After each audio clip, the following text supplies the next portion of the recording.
في ناس كتير قوي عارفة ان العلاقة دي بتأذيها، عارفة وفاهمة ويمكن قارية ومثقفة كمان، ومع ذلك مكملة وتقعد تسأل نفسها: هو انا ضعيف؟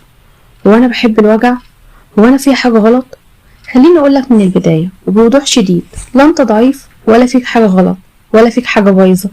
في سبب نفسي اعمق بكتير خلاك تكمل حتى وانت بتتوجع، والفيديو ده مش عشان اقولك اعمل ايه، لكن عشان اقولك ليه بيحصل كده، من غير جلد ومن غير قسوة. انتوا عارفين ايه اكتر خرافة احنا اتربينا عليها واتزرعت جوانا من واحنا صغيرين؟ ان اللي بيكمل في علاقة مؤذية ده اكيد شخص ضعيف. والحقيقة ان الانسان ما بيختارش الألم، الانسان بيختار الامان نفسيا، حتى لو الامان ده كان موجع بالنسبة ليه. ليه؟ لان الدماغ البشري ما بيفكرش بالمنطق، الصح والغلط، الابيض والاسود. الدماغ بيفكر بمنطق مألوف ولا مجهول. العلاقة اللي بتوجعك لو مألوفة ليك هتبان أمان من علاقة صح بس غريبة.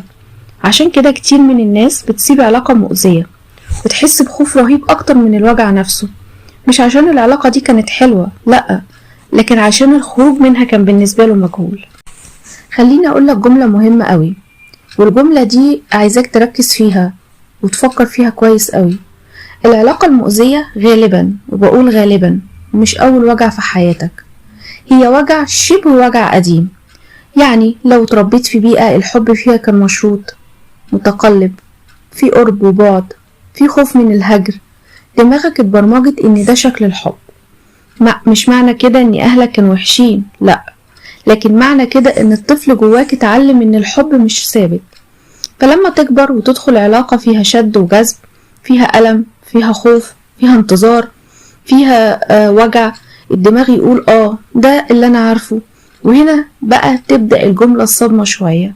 احنا مش بنتعلق بالاشخاص، احنا بنتعلق بالاحساس اللي اتبرمج جوانا. احساس اني لازم استحمل عشان اتحب، واني لازم اقدم اكتر عشان ما اترفضش، واني لازم افضل عشان ما اتهجرش. وده مش اختيار واعي، ده برنامج قديم بيشتغل لوحده. يمكن انا وانت سمعنا الجملة دي كتير: هو وحش بس انا بحس نفسي معاه.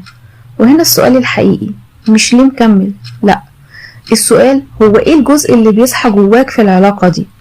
في ناس العلاقة المؤذية بتصحد جواها دور المنقذ، دور اللي مستني يتشاف، دور الطفل اللي بيستنى الاحتواء.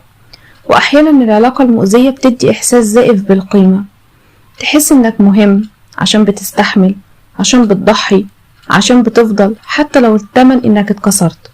فالعلاقة ما بقتش حب، بقت اثبات ذات. خليني اوقفك لحظة واسألك 3 اسئلة واتمنى تجاوبهم مع نفسك بصدق وامانة. اول سؤال: ايه اكتر حاجة بتخوفك لو سبت العلاقة؟ هل الوحدة ولا الفراغ ولا الاحساس انك مش مرغوب؟ تاني سؤال: الخوف ده هل يا ترى نابع من الواقع ولا كان شبه خوف قديم عرفته قبل كده؟ تالت سؤال: الوجع اللي انت فيه دلوقتي ارحم ولا وجع الاستمرار؟ لازم تبقى عارف ان الوعي مش بيخلصنا في لحظة، لكن بيخلينا نوقف شوية ونفهم قبل ما نكمل. الشفاء مش قرار فجأة ومش خطوة واحدة. الشفاء انك تفهم ليه بتكمل من غير ما تكره نفسك. واول خطوة مش انك تمشي ولا انك تقطع ولا انك تاخد قرار كبير. اول خطوة انك تبطل تقول انا ضعيف.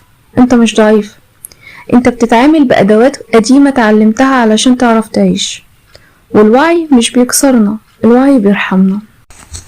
لو الكلام ده لمس حاجة جواك اكتب في الكومنت انا فهمت نفسي اكتر.